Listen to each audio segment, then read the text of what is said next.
everyone. My warm greetings to all of you. Welcome you all to this fresh episode of Life Scan with Madhav. We have a lot of Watsons around us, but today we have Sherlock Holmes himself with us, our forensic medicine and toxicology expert, Dr. Hareesh Gouda.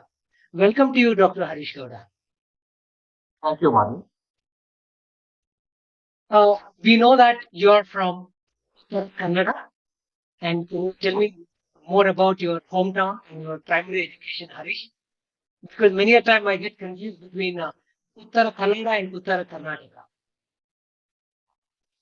Right, Madhav. I am from Uttara Kannada, from Uttara Karnataka. Born in Karwar, district headquarters of Uttara Kannada district.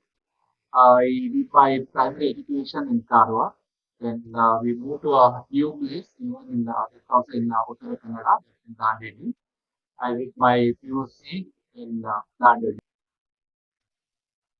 Harish, one question now. Many of us are interested to know the career path of forensic specialist. So tell me, what is the usual career path to become a forensic specialist? And I also heard that a super specialty of DM has been introduced in forensic medicine. Could you please tell me more on this? Yeah, Madhav is right. Recently, the AIMS Raipur, they are offering the DM in medical and forensic toxicology, Mhm. AIMS Raipur. And the career in forensic medicine, what I feel is like a challenging one. It's Uh, slightly, I would like to know, how to become a forensic specialist. So that is my first doubt. yeah. So like any other post graduation in medicine, Uh-huh. MBBS. So after that one, MD forensic medicine, it's a 3 years postgraduate course, like other postgraduate courses in medicine. And recently, DM has been introduced in forensic medicine, it's in forensic and medical toxicology. Okay. So this is following the MD in forensic medicine. Is that right? Yeah, MD in forensic medicine, any other completed MD in pharmacology or internal medicine or general medicine can also opt for this DM in medical and forensic toxicology. Oh, interesting. Harish, the moment I hear of forensic medicine, the first thing which strikes to my mind is postmortem. So my question is, did the first postmortem you experienced, was it a terrifying experience for you? Uh, Definitely, when I saw for the first time the postmortem as an undergraduate student, it was terrifying because I still remember it was a decomposed body during our second MBBS course. But as a PG, it was not a terrifying because as I have already entered into this field and I was expecting such things in our field. After PG, the first postmortem was not a terrifying one, but definitely as an undergraduate student, it was a terrifying one. Okay, the second thing which scare most of us is the weapons, particularly the effects of weapons which you deal with. All these knives, swords, and the ballistics. How do you deal with them? Rather, the effect of them. Do they scare you anymore? Not at all, because as the living individual, we see the wounds produced by the weapons, and the same weapons when they are produced by the police for the examination. That it's not terrifying because those are the weapons which we look as a regular weapons only, though it is the big size or the small size, the sword or the axe. So sometimes the wounds that are seen we see are terrifying, but not the weapons. I understand. I understand. And as I said, most of the times we think of the dead bodies, the decomposed bodies, postmortem, and the weapons when it comes to forensic medicine specialists. Uh, we also understand you also deal with a lot of the living part of the forensic in your practice. Please tell me more on your regular ideal day in office when you deal with the livings in forensic medicine and toxicology. As a routine, usually it starts with assault cases, if there are any assault cases in the casualty, or any other medical legal cases like a road traffic accident, or a fall, or a case of hanging. So we do the initial examination mainly for the legal purposes, and we enter in the medical legal case register. And in the medical legal cases, we are supposed to send the intimation to the police that we have to inform the police regarding that particular case. So that is mainly in the casualty while dealing with the clinical cases, clinical forensic medicine cases. So apart from this, the postmortem examination, that is one of the routine things, teaching undergraduate and the postgraduate students. So, as a part of clinical forensics, uh, you start with the documentation, which is probably one of the most important things all of us do. Is that right? The documentation is one of the very important thing in medical legal cases as well as in the medical cases. Because there are many studies done by the different law firms. What they observed in medical negligence cases, it is the poor documentation or the improper documentation. So, Harish, you suggest documentation is a critical part both in clinical practice as well as medical legal cases. Is that right? Definitely, the documentation is very important because the court mainly accepts or considers the document. So if an act is not documented, so court presumes that the act for that particular act is not done. So therefore, the proper documentation is very important in medical practice, though it may be a case of medical case or the medical legal case. So, documentation could be in any form, as simple as in the form of text, or does it require, or does the law require it to be in the form of audio, video informations or something? So it depends upon the type of the document. Mm. So if it's consent, sometimes the law expects, depending upon the type of the cases, needs to be recorded, like organ transplantation, the consent from the relatives. It's better to be in a video format, audio video format. So otherwise, in some cases, regular cases like a consent for the surgery, if it is in the form of a document, it's also considered by the law. Okay. Now, coming to your experience in dealing with the injuries. So, are there occasions where the foul play might not have been suspected, and during your clinical examination or with your critical viewpoints, you start suspecting the foul play? Will you give some examples on this in your career so far?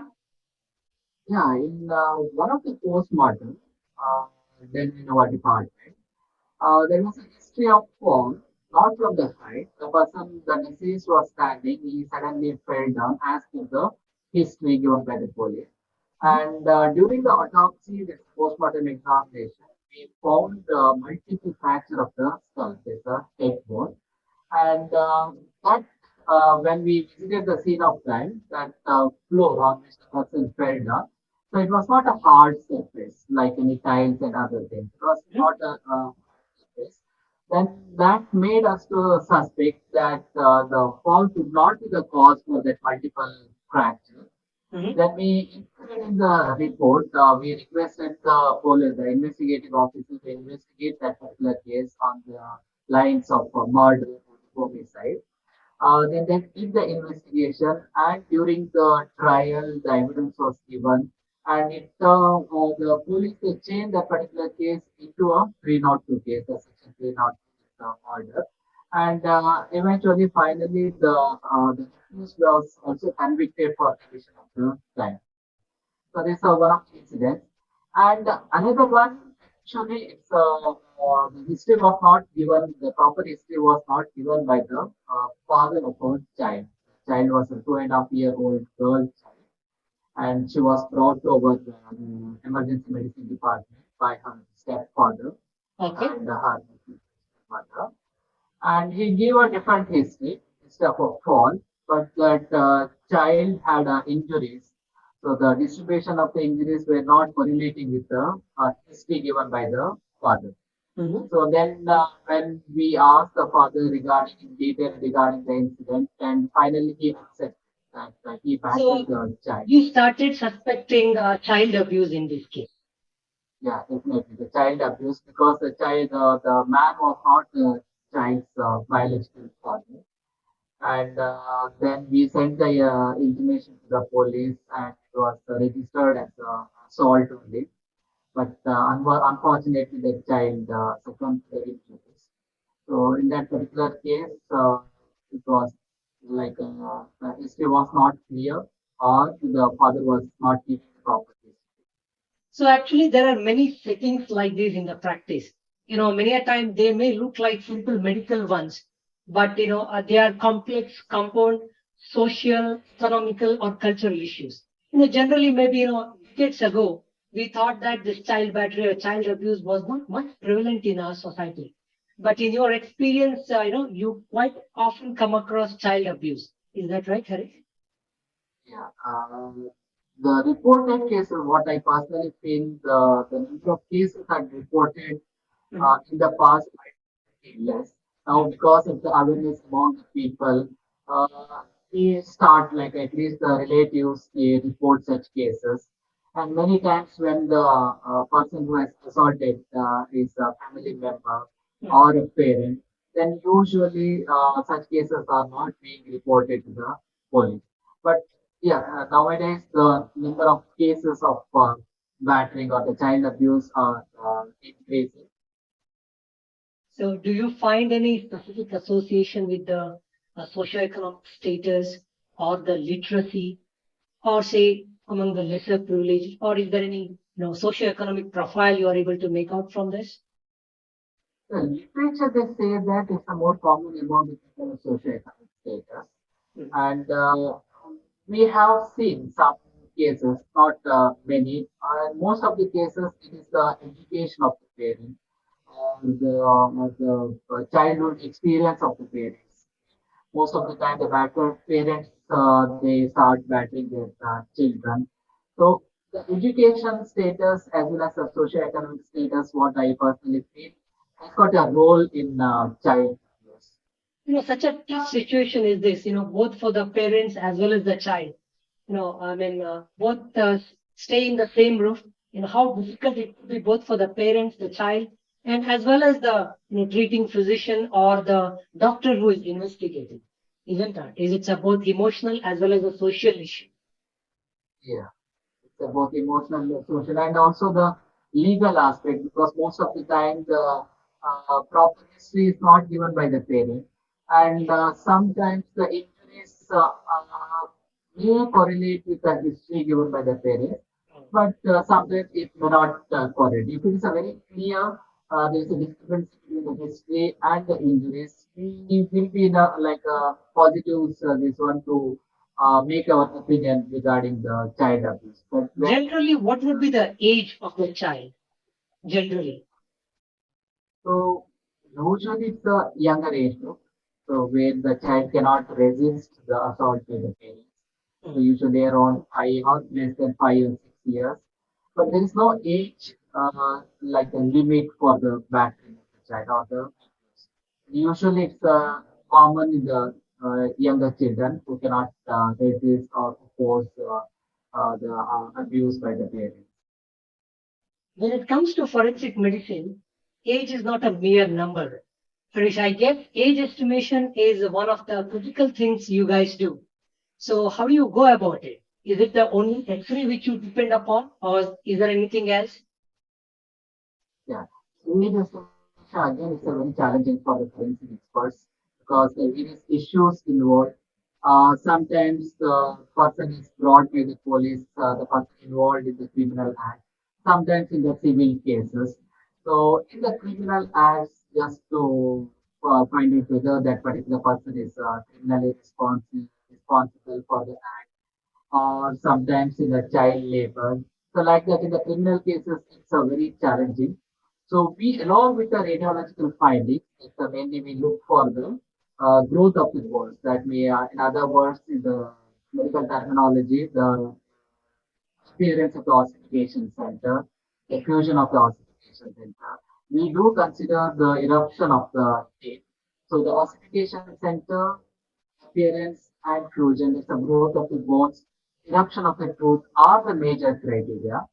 In addition to this, we also consider the certain physical characteristics like certain sexual characteristics, the elderly individual, the age-related changes that occur, the graying of the hair, certain age-related changes which occur in the body. So those are also considered, but they are the minor criteria. The major criteria is mainly the growth of the bone, the classification of the bone, and the eruption of the. You said, both criminal as well as the civil ones, isn't it? So, in case of the criminal ones, would you please elaborate us on how do you handle the cases under the POXO Act? Yeah. The criminal cases like when the victim age is less than 18 years in sexual abuse, and as per the Indian law, so the section 375 of IPC, which defines rape, the sexual intercourse with a lady or a woman whose age is less than 18 years, even with consent, it amounts to rape. So in such cases, when there is a doubt regarding the age of the survivor, if it's less than 18, so then such person or the survivor will be brought by the police for the age estimation. And the same case will also be booked under a POXO Act, it's the Protection of Children from Sexual Offences Act, and the age of the child is less than 18 years. And under the POXO Act, the victim can be a boy or a girl. Okay, so it is under the POXO Act, all these cases need to be handled. Yeah. And it is the responsibility of the clinical practitioner, if he suspects one, to report it to the police. Yeah, it's duty of the doctor as well as the citizen of our country. So if we come across or if we has got any information regarding the condition of the crime, especially against the human body or against the body, it becomes its duty to inform the police. So suppose the person does not inform the police, again it becomes a punishable one.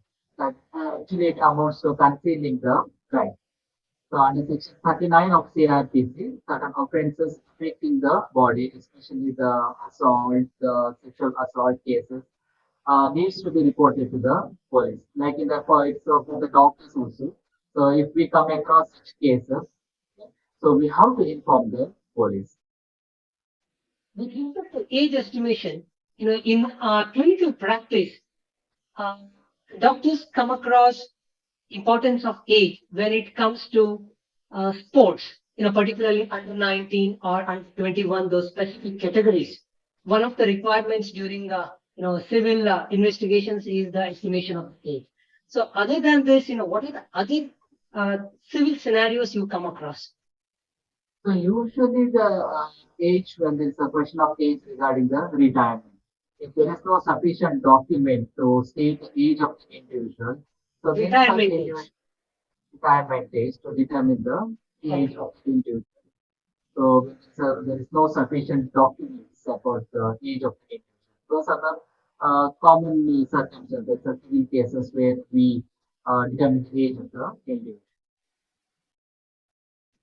And in case of retirement age, is it from the government or the private sector? You get these kind of inquiries. Usually from the government sector. So Okay. usually from the government sector because as a government employee, if there is no, if the employee says that his age, he has not crossed the age of retirement, then the person will be set for the age estimation. It's rarely in the private because the private setup, the age, the private body itself decides whether to continue the individual to fix the age of retirement. But in the government setup, it is fixed by the government. So and other to get the other benefits also. So usually in the government setup, the forensic experts they uh, get the individual for the ages. We discussed about the child abuse and sexual abuse among the children. How challenging has been for you to investigate case of sexual assault and rape? And for the benefit of all the viewers, would you please help us to understand the simple definition of rape? It's a complex thing to understand from the legal perspective. There was a major amendment in the Indian Penal Code, IPC, with respect to the rape definition. After the Nirbhaya rape and murder in 2012, there was a major amendment in 2013. So it has made more broad the Section 375 IPC, which defines the rape. In the simple words, earlier it was penetration of the penis into the vagina, and now the, the penetration of the penis into the vagina, the urethra, the anus, as well as the mouth of a female is considered as a. So in addition to the penis, in simple words, the introduction or insertion of any objects or part of the body other than the penis, like the insertion of fingers into the vagina, urethra, or anus or the mouth, or application of the mouth to the external genitalia of the females. So those are all included, and this act, when it is done against the will of the female, without her consent, and when the consent is obtained by putting that particular lady in fear of death, or that lady or any person in whom she is interested, or getting a consent when by impersonation. In the simple word, it's impersonation.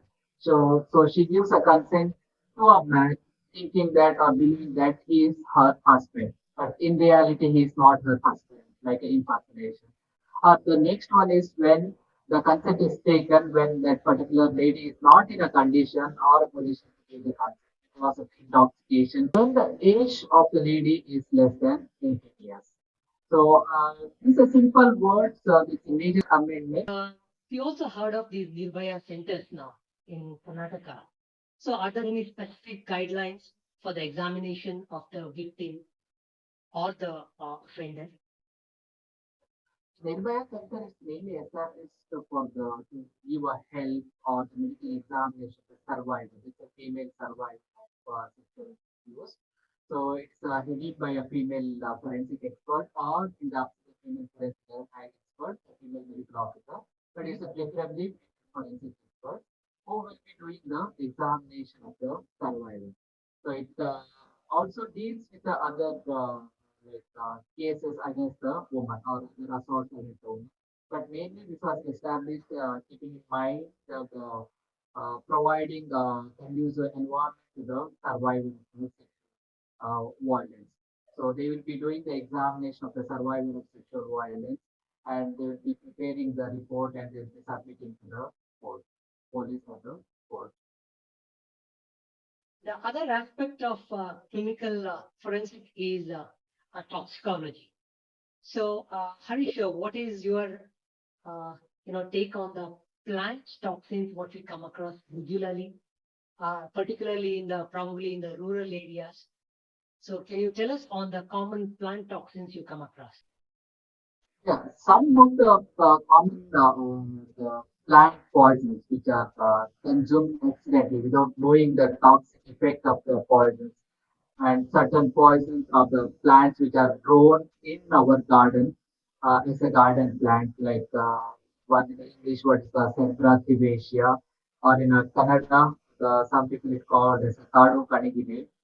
Uh, and one more variety is Nereum odorum, called as a pink oleander. And one more, it's not a garden plant like calotropis, which is an irritant, and that flower of the calotropis is actually used during a Shivratri to offer the Lord Shiva. And these are all some of the plants. And one more called as Ampus picatorius. The seeds of this plant are very attractive. Uh, Is it so this is entire plant, or is there any specific part of these plants which is poisonous? as per the literature, the entire plant is poisonous, but the highest concentration of the toxic principle, that the poisonous component is more in the seeds. The In fruits in the seed. seeds, the seed of the plant. You can see on this point, this is a fruit, the Mhm. dried fruit. Inside the dried fruit, you can see the seeds. The highest concentration of the toxic principles will be present in this one. But entire plant is said to contain the poison of the toxic. Okay. And one more similar to this one, it's grown as a garden plant. It's Nereum odorum. Mhm. So both non-cardiotoxic, act on the heart, the poisonous to the heart. So this is cardiotoxic. So it damages the Yeah, heart. damages the heart, both the medium odorum and the temperativation. So both are known in the local language as cardiopharyngitis. Both are oleanders. Oh, okay. Both are oleanders. Are oleanders. One is the yellow oleander, and the pink oleander or the white oleander. Okay. And one more plant poison, usually it's seen in the coastal part of the Karnataka as well as in the coastal part of Kerala. It's called the Cerbera odala. Mhm. So this is for cardiotoxic. And this one is this resembles it's a fruit. It resembles the unripe mango. So Mhm. therefore, the chance of instant poisoning if a person eats this one thinking that it's mango can cause toxicity or even it can cause death. The And chances of accidental poisoning are here. yeah, chances of accidental poisoning because it resembles the unripe mango. Okay. And one more, this one is called as Stitchness nuts vomica. Mhm. The entire plant is poisonous, and seeds are also called as a dog button because it resembles the button, the shirt button. And in the past, What are they called? I could not hear, Harish. called as a dog, dog button, Okay. dog button. Dog button because it looks like a button, that's why the name button.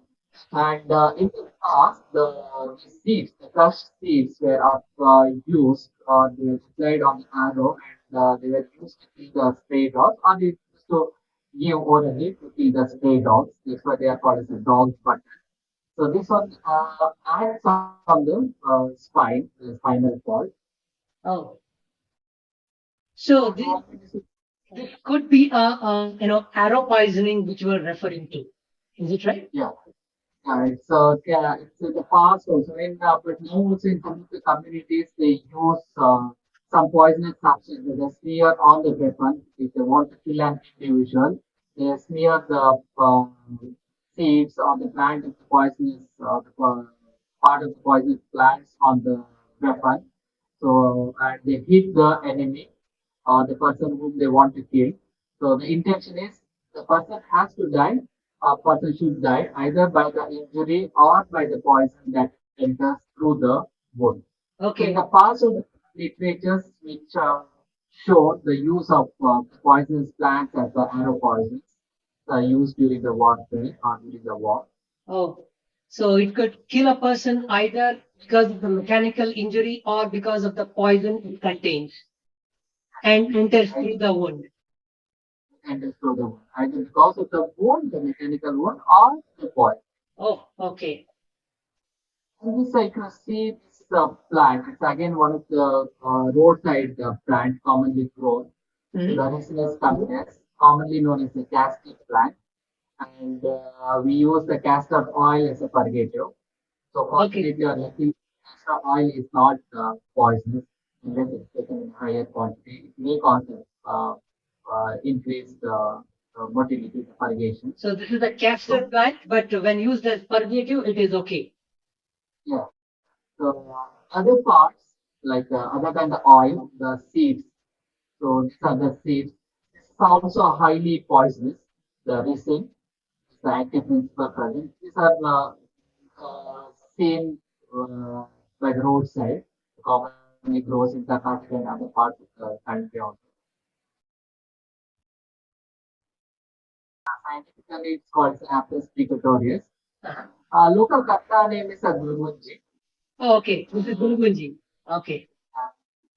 It's very attractive seeds. Again, because of the color, if a child eats this one, the crust and eats this one, that can cause the poisoning. And in the Okay. past, the Smith they used to use this one to weigh the gold. So Oh. that the one thing that definitely the weight just to weigh the gold was stored. So was there any risk of poisoning when it was used for weighing gold? No. So this causes poisoning when the crushed seeds are consumed. So if a person eats the intact seed, without crushing, that won't cause the poison. It won't be absorbed. The poison will not be absorbed. Only the crushed seeds causes the poison because the toxic principle will be absorbed when the seeds are crushed and consumed. Okay. So in addition to these, poisoning due to the garden plants, the other thing what we come across as a part of biotoxin is snakes. You know, unfortunately, recently we lost a qualified doctor because of snake bite. Snake bite is prevalent both in rural as well as some urban areas. So, what are the kind of more common poisonous snakes you come across, Harish? Do you have any nice pictures of them also? Yeah, I have some pictures in India that as a big four. Big four snakes, they are known as a four snakes, the poisonous snakes. Mhm. They are venomous snakes also. The common Okay. cobra, this is a common cobra. Mhm. It's easy to identify the common cobra by the foot, the marks or the foot. Another, the king cobra. So they come in different colors, is it? The king cobra usually it would be yellow or brown or the black, the yellowish or the white cross bands. And the common cobra, the marks or the back of the foot, so either a single mark or the double, we call it the monocellate and the binocellate. Some cobras will have a binocellate marks and some will have a monocellate. It's called as a naga. Everyone knows it's a nagara. So So initially, earlier, we used to advise, if possible, get the snake also to the, medical centers. Is it still advised, or is it enough if they get the picture of the snakes, if they capture on the picture, camera? yeah, picture is enough because catching the snakes again is a danger to the person who is trying to catch the snake. Even will kill. So even the handling of the dead snake is also dangerous because sometimes there will be a reflex bite by the snakes. People think that the snake is dead and they hold in hand while putting the snake inside a container or the plastic cover. There may be a the reflex bite. There are cases reported because of the reflex bite of the poisonous snake. So therefore, it's a slightly risky or dangerous to catch the snake, to kill and kill the snake. So picture is also sufficient. The description by the person who has seen the snake is also sufficient to identify the snakes. And based on the clinical features, the clinicians will can manage the snake bite. So, okay. So even handling a dead poisonous snake could also be dangerous. Yeah, definitely. And one more thing I want to bring here, the fangs. These are the teeth through which the snakes inject the venom. So the snake catchers, after catching the snake, they remove the fangs, and people have the myth or belief that once the fangs are removed, the snake cannot inject, bite, or inject the venom. It's not true. As per the literature, the snakes will have a four buds, at least a 4 to 5 buds for the fangs. So once the fang is removed, in about 4 to 5 months or 4 to 6 months, the fangs regrow. So the Okay. handling, holding the snakes, the remote fangs also dangerous because if the new fang has grown or erupted, the snake back can bite and can inject the poison. The venom. Is there any other picture you got to show, Harish? This is another common trait.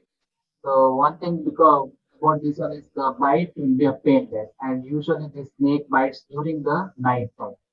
So nighttime bite, the painless, the person will not come to know regarding the snake bite. There won't be any pain.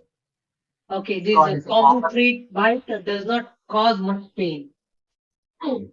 Common trait and the sea snake bites are painless. And this called as a katu how, or some call it a kate how also. Another common is a Russell swiper, and local language it calls a mandala the how, Okay. Russell swiper. Identification mainly by the diamond-shaped spots of the back, and diamond shaped this one now, and triangular shape, right? So this One is more similar to, hemotoxic. yeah, both this Russell viper and one more belonging to the same species or the group is a sausage viper. So this one is also a hematotoxic. So the common poison snakes encountered in India are the common cobra, the common crate, the Russell viper, and the sausage viper. So these are called the four poison snakes. Okay. So, but for the treatment, Harish, I mean, the antidote we use, is it a common one or do we have the snake specific antidotes? Yeah, unfortunately, in India, the snake-specific antidotes are not available, which are called as a monovalent anti-snake venom. So the anti-snake venom, that's antidote for the treatment of snake bites, is available in our country is a polyvalent venom. So it is polyvalent to what we have. Is it easily available? Because sometimes I get to hear that these antidotes are not available in the places where snake bites are quite prevalent, particularly in our rural area centers. So how difficult is it to get snake venom for the manufacturing of these antidotes? The basic concept behind the preparation of the ASV is the injection of the snake venom. So for the preparation of the ASV, the snake venom is required. For that, the snake needs to be caught and the venom needs to be extracted. Uh, that could be the reason why there is a decrease or the less manufacturing of this anti-snake venom, and that could be the reason for the non-availability of this ASV in most of the hospitals. The preparation itself is that requires the snake venom. Okay. So is there any specialized units or people who are trained to catch snakes and get venom out of it, or how is it done? How does it work? Yeah, there is one community in Tamil Nadu. They are called the Irula community. They have a cooperative society. It's called Sorry, Irula which community, Harish, is that? Community. Irula community in the Okay. Tamil Nadu. So they have got they are licensed snake catchers are there. So they get a license from the Tamil Nadu government. So they catch the snake, and there are certain guidelines. How many times the venom should be extracted, how to extract the venom. There are guidelines for the extraction of the venom. So especially these community people are involved in collection of the venom, and the venom is supplied to the manufacturing company. So usually they collect the venom from the common cobra, the Russell's viper, soft-tailed viper, and the common. Now it's heard that the venom from the other parts of the country are also collected, and they're also used for the preparation of the ASV. So even from other parts of the country, we are getting the venom now. Because the clinical features and the science and symptoms also depends upon the geographical distribution of the snakes. The venom that is collected from the Tamil Nadu, Okay. the anti-snake venom that is prepared from the snake venom from the Tamil Nadu may not be effective in treatment of the snake bite in the other parts of the country. So this is the reason why nowadays the venom from the other parts of our country are also collected for the preparation of the AS. Okay. So you mean to say there is geographical variation among the snakes and the venoms they produce? Yeah, definitely. There's a geographical variation. The Russell's one example is the Russell's viper. So Russell's viper usually it is a hemotoxin. The Russell's viper that are found in our country are hemotoxic. But Okay. some of the Russell's vipers that are found in Sri Lanka, they are hemotoxic as well as the neurotoxic. Like common cobra, uh, they also produce certain clinical features like necrosis and other things.